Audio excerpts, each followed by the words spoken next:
Welcome to the Wood and Work podcast. I'm your host, Josh, from Josh Taylor Woodworking, and Paul, as usual, from JCR Build. Today we have a special guest on, Richard from Brainfizz. How you doing? I don't know about special, but yeah, no, I'm good. I'm really excited to be on here tonight, guys. So Yeah. yeah, it should be Yeah. good So, fun. firstly, thanks very much for joining us, Richard. Great to have you on. Can you just tell everyone who it is you are, where you are, what it is you do, and just a bit about yourself, you and your journey, really? Okay, so my name's Rick. I made this handle Brainfizz, which everyone is confused by for some reason. And I pretty much these days I restore old windows and doors, predominantly Victorian and Georgian windows. Some a little bit earlier, although they're quite rare, and some newer, but I tend not to touch those because they're not as much fun. And I've been doing that now solely full time. That's all I do since just before COVID. But I've been woodworking and doing carpentry, wood butchery type stuff now since about 2006. So yeah. So you've not Wow. actually been in the well as a joiner, carpenter, or whatever. So you've not always done this type of work. Then it's more of a last sort of 15 years, is it then, or? Yeah, so I never did. Just before we go, can you hear like a buzzing in the background? I probably should have said before, No. but that's fine because there's noise in my background from here it is, and also you might hear dogs barking. We've I've got got two dogs, dogs, mate. and they just do what Don't they worry. like. Yeah. He's got 8 back there, mate. So I never did. I never left school and did like an apprenticeship in carpentry, joinery, bench joinery, anything like that. I never had any interest in going into the trades in inverted commas at all when I was at school. I was more interested in girls and clowning around and just basically being a rowdy teenager, to be quite honest. So when I left school, I went into actually aeronautical engineering. That was where I fell. Um, Basically because of the old careers person at school. They said you should go into airplanes. You like airplanes because they knew I was an air cadet because my brothers were air cadets, and then they went in the Air Force. And I think the school careers person was just like, what does this guy's family do? We'll tell him to do that, and then that's my job, easy sort of thing. So I left school instead of doing A levels, which is kind of in the UK, it's kind of what you do if you stay on at school. So I did the equivalent of A levels in aerospace studies. That's kind of a vocational, it's a Oh, BTEC the old qualification, BTECs, yeah. 2 years. Um, then in the second year, I turned 18. I'd kind of worked out that there wasn't very much policing of turning up to lectures or anything like that. And although I passed the year, because there was no policing of going to the lectures, I turned up at the end of the year to get my certificate, and they went, "Well, you didn't do these assignments, so we can't pass you the course because you have to pass every little bit." So they said, "Right, what you need to do is go away in the summer holidays, write these assignments up. They're late, so we can only give you a pass, but as long as you do them, you'll pass. You'll get all the modules. You'll get the qual." It's like, excellent. Yeah, that's what I'm going to do in the summer holidays when all my mates are off to uni. So back in September, I went back and I just went, do you know what? I'll just redo the year, but I'll only need to redo half the year because I've already passed all these modules, a few that were outstanding. And then in the second year of that course, you could do like options. So we could do propulsion or we could do rotorcraft. And so I hadn't done some propulsion modules. And I was like, do you know what? Rather than turn up for 2 hours on a Monday and an hour on a Tuesday, I'll block it all together and I'll do both the modules. So I spent like a third year on this course doing. This is a very roundabout answer. So I spent this third year, half the year, doing loads of extra modules.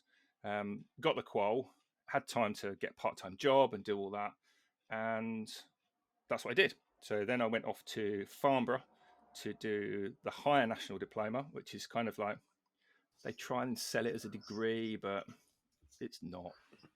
It's a 2-year course, and it's sort of the equivalent to the first year of a degree, really. So if you do the HND, you can then go on to a degree course, which I ended up doing. I went to Bristol to jump on the second year of the degree course. And when I got to Bristol, I was kind of a bit disillusioned by that time, to be honest.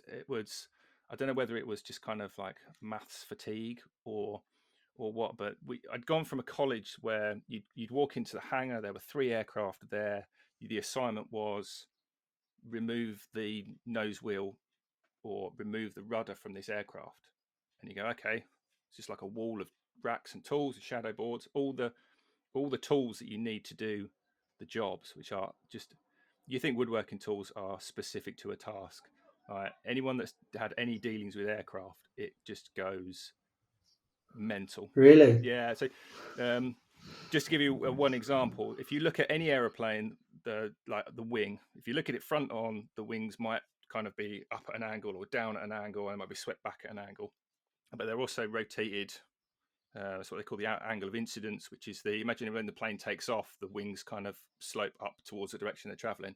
But when it's sat on the ground, they'll sit at roughly like a slightly nose up angle, and you have to measure that to make sure it's right. But it's not just the tool for measuring the angle that the wings bolted onto an aeroplane. It's a tool for that aircraft. No other aircraft. Wow. So if you've got 3 aircraft to do the same job, you need 3 tools, and they are, if you think Festool's pricey, yeah, very, very specific. And I went from a college where that was the deal, that was the assignment, and that was the way they ran the course, to Farnborough, where you do sort of wind tunnel experiments. And we had a wind tunnel that you could literally walk into. You could drive a car into it, and you could do, like, when you see the Formula One with the smoke and all that. That was the kind of stuff we were doing. And I got to Bristol, and we walked into one of these practical lessons where it was to, I think the assignment was to reskin a part of a wing section. And they'd basically been down the scrap dealers and got like a section of wing, and they'd photocopied a couple of pages. And it was literally, I kid you not, it was the toolbox out of the back of the lecturer's car. There were like spark plug spanners in there and bits of like solder tied up in a knot. And I just looked at it and was like, yeah, I'll see you later. And that was that. So I then kind of bounced around in Bristol and moved back home. I was doing a few things, and I got into a job where I met a guy who I worked with, and he used to be sort of a bit of a handyman. He built his own house and all the rest of it. And he said, "Can you give me a hand making this extension?" And he lived in a timber framed house. So they're not that common over here, but it was a timber frame building, but it was brick skin. So rather than solid blockwork walls, it was basically a stud wall framed like the houses you'd see in maybe Australia or the States, but it was brick skin. So when you looked at it in the street, it just looked like every other house. And we did loads of work on that. And I was like, I kind of enjoy this. It was sort of fun to do in the midst of things. I did that for a few years, just on the weekends and evenings, just helping him out. And one day I was like, I really like this job that I'm in. I sort of got into it. Family life takes over, and you get sort of like down that road. And I did that for a few years, and I thought that was going to be my life, and I was just happy with my life as it was. And then there was a point where I just thought, no, I can do better than this. And I started to transition and do more and more, because all throughout my life, I'd been model building. So I've been building model airplanes and model trains and all the kind of small things, and woodworking at school, and I could bring those together. So from the woodworking side, there was, so you get these model airplanes that fly. You literally like radio control planes, but smaller versions of those. They're built in exactly the same way as an aircraft would be built, with spars and formers and stringers and ribs and all the rest of it. And you take the covering off it, and they're exactly the same underneath. So I had a sort of a hands-on kind of like doing things with my hands. And so I've been working with my friend, and I thought, I could probably do this a little bit more and more. And I started to learn lime plastering, because it was a little bit more unique than just skimming walls and throwing gypsum around. So hydrated lime putty, sharp sand, horsehair, all that sort of stuff. So I did a course with one of the county councils. I think it was Suffolk or maybe Essex County Council, where I think they were just trying to sort of entertain the locals basically. But it got me into actually this is good fun, and that one thing led to another, and throwing that in with my background and the carpentry and all the rest of it, I started doing more and more of that in my own time, and I thought, you know what, I could actually build a business from this. And I was doing it part-time whilst I was working, and then one night my entire world was just flipped on its head, and I found myself basically single, homeless, cold. It wasn't quite that bad, but it was. I had a relationship breakup, and it just changed everything in my life. And I moved on, I rebuilt, all the rest of it, and then I was like, do you know what? I've got nothing now that is holding me in any particular one place. So I just went hell for leather. I got a full-time job. I was earning good money in a pharmaceutical company, as it goes, and they'd moved me over to manufacturing, and I loved it. I used to absolutely love working in manufacturing of this pharmaceutical company. I was doing good. I was working with my hands. I was moving about. The people that were working on my shift and in my team had each other's backs. You'd walk down a line, and it'd be like your shift, and you'd have to, I don't know, clean down one of the machines because they were changing products. And you'd be cleaning all these parts, and you come back out of your little room, and someone had cleaned another part because they were in a different stage of the thing, and they'd just be like, "Oh, I'm bored. I'll just give you a hand." And there was none of this kind of like, "That's your job, no problem."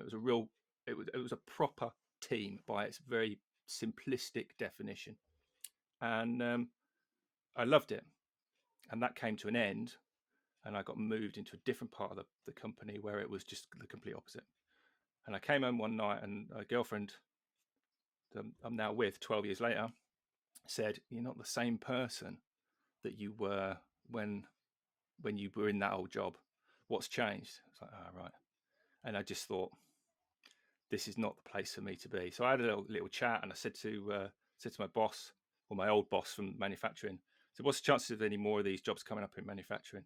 And he said, "Well, we've got some. We've just finished recruiting for the next batch. There might be some more in 6 months' time, but that's only going to be for 6 months." And I was like, right.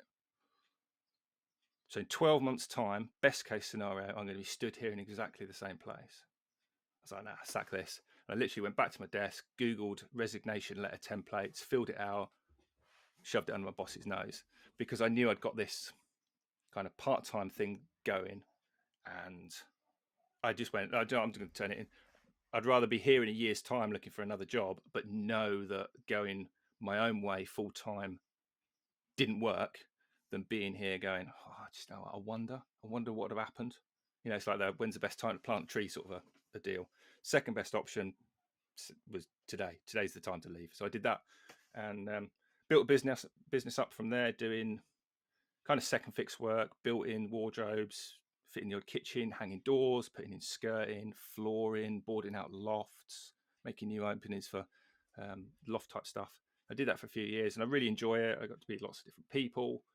And then I got a weird call from a house just up the road, not far away. They've got a big old farmhouse, and they've got a lot of sash windows from the 90s. And they're all rotten because anyone listening, you know what it's like. You don't want to spend your money on painting your windows. You want to spend your money on, I don't know, fast cars, fast women, holidays, whatever your thing is. Nobody goes, "My thing's painting my windows." But it's golf, or it's football, or it's motorbikes, or whatever it is. So of course they've been neglected for 30 odd years. So they were in a bit of a state. And from what I'd been doing over the years, and this kind of the skills that I'd blagged and picked up over that time, I was like, yeah, I can do this. I can fix these. It's no problem at all. It's a long job, but it's no problem at all. And that was about November 2019. So it's like, I'll book you in kind of around Easter of 2020. It'll be fine. It's no problem. They were happy to wait. So in about the February 2020, they paid me a deposit to start their work when they were starting. And then some guy in China got pretty ill and decided he was going to make everyone else ill. And I found myself at home with everyone else, not knowing what's going on. And from that point on, that was an absolute. I know a lot of people out there had a really bad time of 2020, and I'll be perfectly honest. For me, it was the perfect storm, because that's all I do now. That's I mean, good. it's just when I kind of think it through in my head, well, the sequence of events and what happened, it's just mind blowing. Because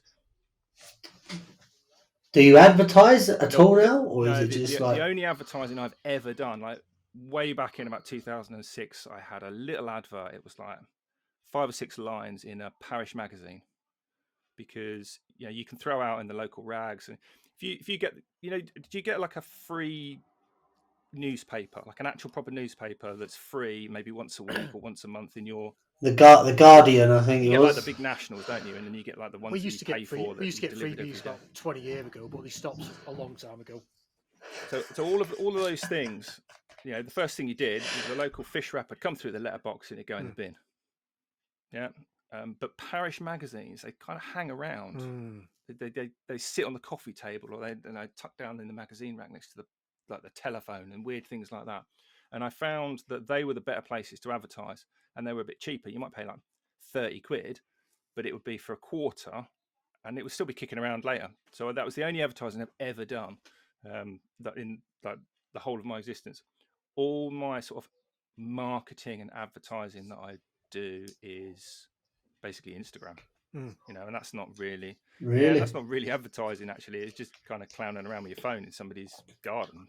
But for me, because it's sort of a bit of fun.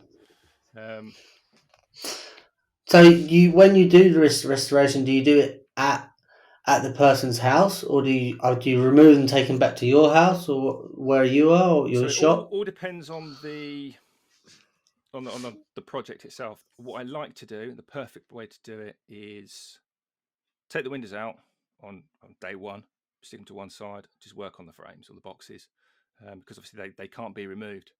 If the weather's really good, or I've got the time, or I haven't got a lot of travel, because I now travel a lot. I've got, just looking at my board, I've got 5 jobs on the go, 5 different clients, and none of them are in the same county as me, let alone each other. So sometimes I'll be traveling for an hour, sometimes I've got like half an hour down the road. One of them, the furthest away, is about 2.5 hour drive each way. So I don't want to be doing, I don't Oh want to be doing wow! that all the time. So I'll work on the box or the frame, then board it up, secure it, make it weather tight, and then I'll take the sashes, or sometimes the doors will come back to me to the workshop. So I might spend, say, 2 or 3 days on site, working on site. I'll get the frames up to the point where they're restored, primed, maybe undercoated.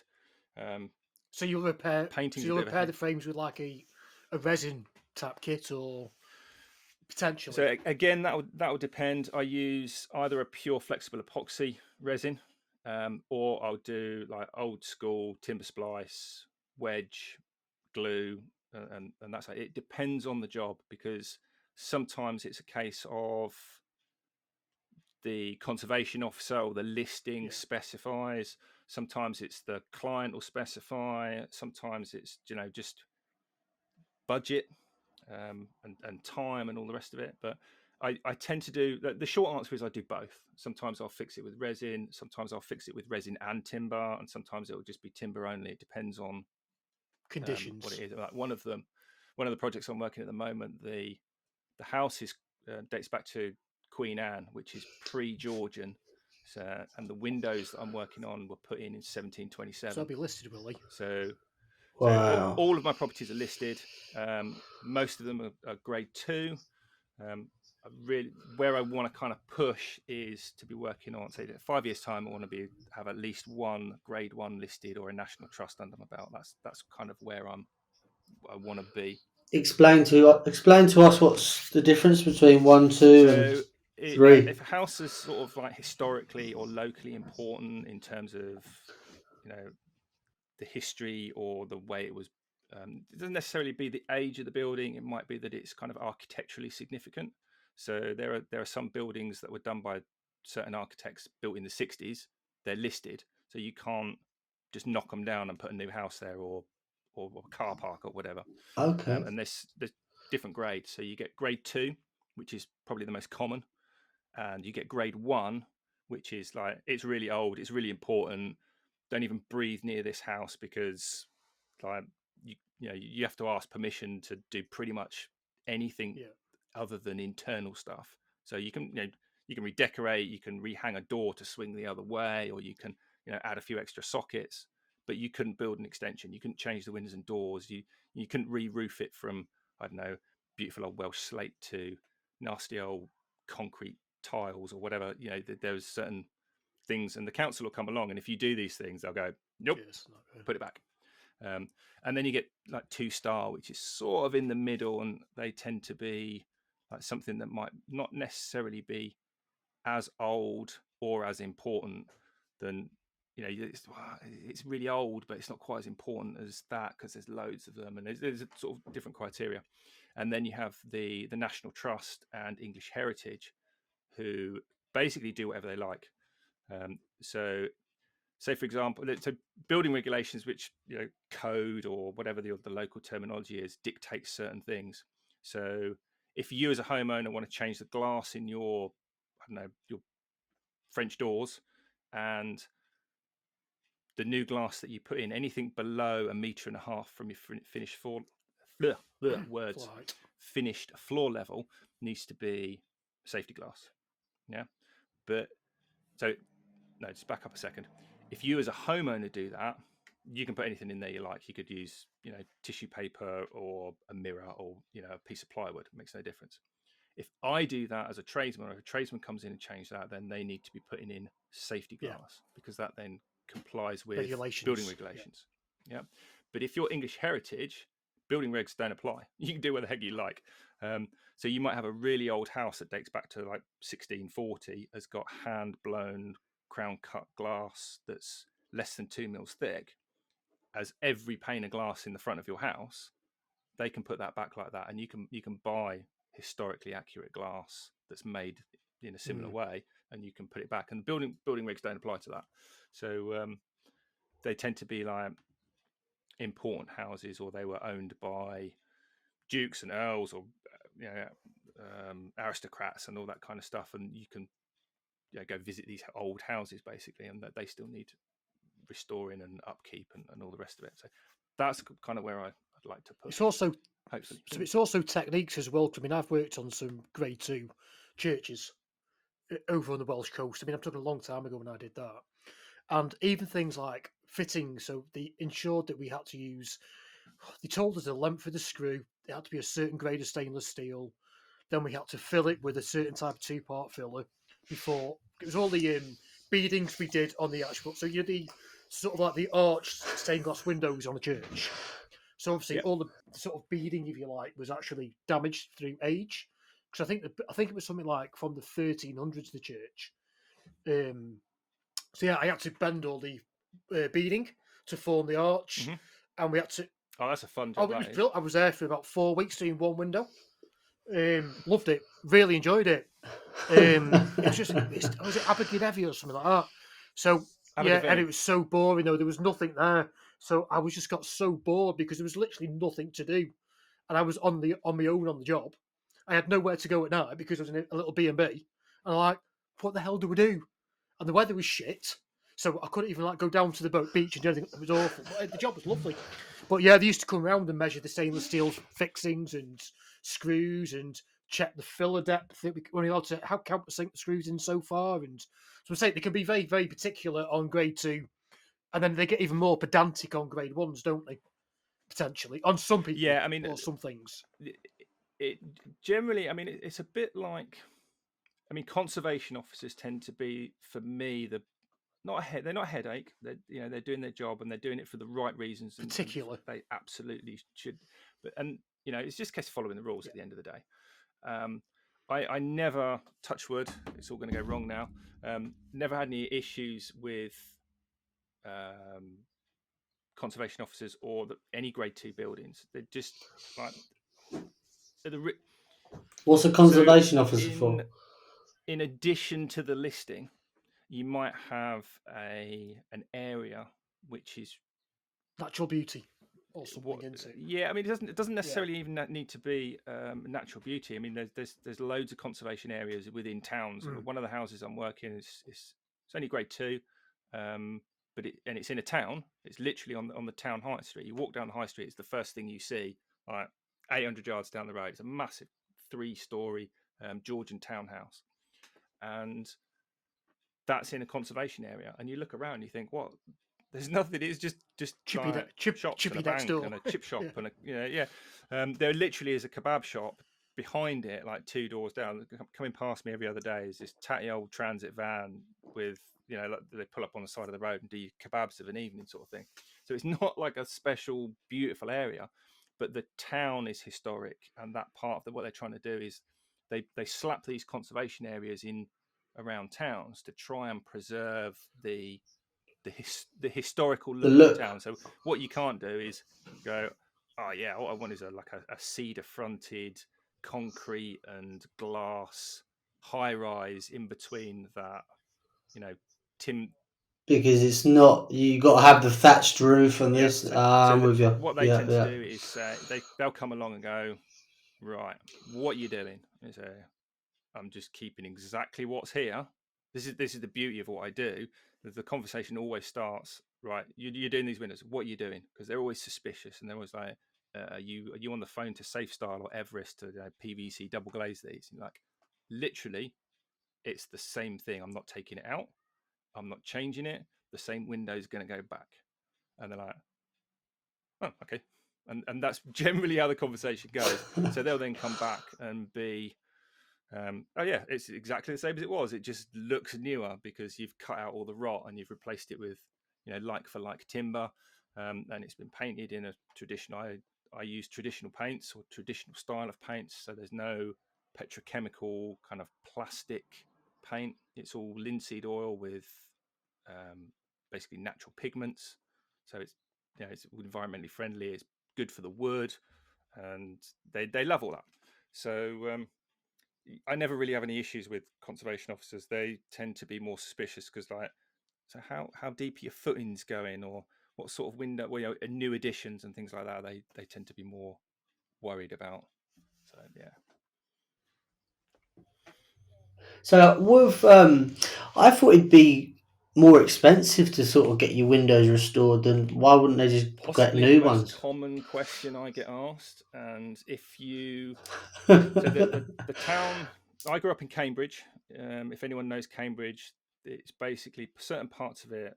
There are like 130 houses in a street, 10 streets parallel, both sides of the main road. There's thousands of houses, and they're all the same kind of Victorian style. It's like 1880s Barratt Homes, new estate kind of deal. They're all just identical.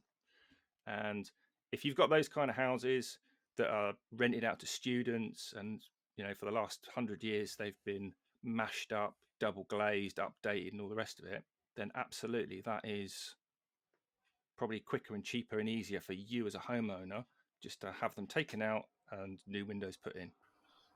But if you live in a house Yeah. which dates back to 1640 in a conservation area, you're not allowed to do that.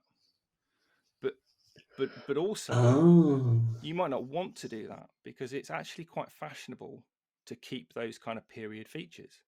So where I might be slower overall, I mean, looking at the jobs I've got on at the moment, they span years, because I don't just rock up at the house, do the project start to finish, and then get a massive like chunk of time at your house and then move on to the next one, because otherwise I'd be saying to my clients, you have to wait 5 years. So I do phases at different houses, and I bounce between different projects. So you might have me around for longer, but you're not getting somebody in for a couple of days, whiz round, change all your windows that you then need to redecorate the room. You have all that kind of disruption of the mess and all the rest of it, booking time off and all that sort of stuff. It's not necessarily about the speed or the cost, because you might want the old windows. People are always saying about keeping the old period features in their homes, and then people love it. It's what the client wants, and generally speaking, the clients that come to me want their windows restored. They're not interested in new double glazed UPVC because the house is from 1720 or 1820. And why would the job span years? So Like that seems I like generally long. now work on big houses. So like the one in Cambridgeshire that I'm working on at the moment, there's 15 windows. There's 6/6 Georgian sashes, 15 of them on the front of the house, and then there's another like 8 on the side of the house, and then there's 9 on the back, and it's just me. You know, it's So it's like big 7, 8 bedroom well, this one, houses. yeah, I think this one's 7. There's another one I'm doing in Norfolk, which is a 5 bedroom. It sits in 20 odd acres of its own gardens and woodland, and they don't want the old stuff. So I can only do so much. But also, generally speaking, when I get into a project, I don't just do the sand off a bit of paint, fix that corner of decay. All the paint gets stripped, all the glass comes out. Or it might take me a day just to remove the glass from 2 sashes because it's 2 mil thick, hand crown cut historic glass. And if you break fragile. it's you can't just go at it with a hammer. You see guys like hammer and chisel just chiseling out the putty. That doesn't work because you can completely break the glass. Bing. So things take a long time, and I do a lot of stuff with hand tools. All the paint gets stripped, it's taken all back to bare wood, new timber put in where it's needed, and then it's painted. So it's a long, slow, drawn out process, and then you multiply that by maybe 18, 19 windows and doors, and that soon eats into your days on site, so to I mean, speak. there's a lot to a sash window as well. They are. I mean, it's been some years since I've been anywhere near a sash window, to be honest. But they're always quite, because they have like weight and rope systems and within the window to open and close, and they can be quite complicated, especially if one say seized shut because the wood's blown or it's gone, it's expanded with age, rotted effectively. There could be an awful lot of work trying to get it open in the first place, can't there? Or the rope mechanism, trying to get that rooted and sorted, and there's a lot of work in a sash window, basically, isn't there? Yeah, I mean, there's an actual a sash window is actually a really simple thing. It's no more complicated actually than a French guillotine. It's just a window. It's just a rectangle of wood with bits of glass in, suspended over on a piece of or 2 bits of rope over a pulley on 2 weights, and it slides up and down in a track. I do have a habit of oversimplifying things, but that's basically all it is. And there's 2 of those, and they move backwards and forwards. But to actually, open one that's not been opened for 40 years, it's been painted shut, or it's been boarded. Another one, it's been boarded on the inside. So someone's gone in. I've got one to do actually. The room where the window is, the window is pretty much inaccessible from the outside. It's difficult to get to from the outside, and they converted the room into a bathroom, and they just plasterboarded over the window. So inside, it's all plasterboarded and it's tiled, and there's a bath underneath it. But that used to be an operating window, and you go outside and you're like, oh yeah, that's pretty damaged. So you can't take them out from the outside. You've got to take them out from the inside, get all the beads out, try and do that. It's a long, slow process. But yeah, that's part of the fun of it, because I'll take the brass fittings and I'll reuse those as well. And nobody likes taking paint off a brass catch. And once you sort of pick up a few little, oh, that makes it so much easier methods, you start to do things in batches. So, going off subject, so why Brainfizz though? Because obviously you said it confuses, and obviously, I mean, not everyone can actually see what we can see if it's just audible. He actually has this lovely Brainfizz sticker on his microphone, which is just literally directly all I've been looking at for the entire time we've been talking. So, why Brainfizz? Because as you say, it's quite an unusual name, especially if you're going to go sort of like thinking about. It doesn't scream window restoration for sure. No, and that was so. Brainfizz was actually my other half's idea. It was I've never been diagnosed ADHD, but if I were to go and ask the question, I wouldn't be all that surprised if they went, "Yeah, you're probably a little bit." So I tend to be a little bit scatty, and but I'll go kind of ultra focused on something, and I'll be sitting in the living room. We'll have a dinner at night, and I remember one evening my missus said to me, she goes, "You're not listening to a word I'm saying, are you?" And I think I replied, "Huh?" Because I was thinking about, or I was writing something which I was relating to work the next day. That I was thinking, "Oh, I must remember to do this," and that's me. My brain is always fizzing about the next thing, whether it's the next project I'm on That's or interesting. the next thing I need to do for a project, and it had the added bonus of, like you say, it doesn't scream window restoration. If I was Rick Morley Window Restoration Limited, and then all the work dried up, and I was like, actually, I need to go and hang some doors now and fit some skirting board, I probably wouldn't get the call from the guy that wanted a kitchen. No, I understand that. I very much Kind of understand that. vague enough. It's like Nike doesn't scream footwear, and Hoover doesn't. Well, it didn't. It now does. But, it's that kind of non-generic thing. It's an interesting name. It's a good concept. Yeah, talk to us more about your YouTube, because you've got quite a good following there on 25K, which is pretty impressive. Probably one of the biggest followings we've had on YouTube guests. YouTube isn't really my bag now. I got into YouTube. I think I put my first. I think May is the month actually. But anyway, I got into YouTube as a way of kind of almost using it like a Wheatstone bridge, just to kind of level out those times when business was slow. Anyone who's self-employed, you go through these like hectic periods, and then it kind of dries up for a bit, and it feels like the phone's not ringing, or you get to like, oh, I've got this job, and then hopefully something will come along, and I'll get onto another job, and you're not quite ever sure. So I always had YouTube as a way of kind of bridging that gap. So if you are that bothered and you go through and you look at when my videos, it's difficult now because I deleted loads. But you used to be able to go through and go, oh, he's put out 3 videos this week, or nothing for 6 months. You can go, he's busy with work, he's not got a lot on, and it was basically like that, because the beauty of YouTube, when I started YouTube, there was none of this, you need 1,000 subscribers or whatever, 100 million watch minutes or whatever the number is to be monetized. They just went, yeah, welcome to YouTube, we'll monetize your videos, and you can earn 3 pence every 4 months for the first 2 years or whatever. It takes a while to build up, but once it starts to build up and money starts to trickle in, this sort of there, and it's kind of like, okay, I've had a slow month, I can dip into the videos that have been earning whilst I've been busy as well. So that's what I did. Then when COVID hit, I was like, unlike a lot of people, I basically went, I could do this because people are at home watching videos, and I saw an uptake in. I looked through the analytics and the earnings for the months, and it was like, actually, yeah, it's picking up. It makes sense because everyone's at home watching videos, but everyone's doing it. And I thought there was, knowing like the years before of what the actual revenue turnover was, I was like, that's not enough to be a sole income for a household.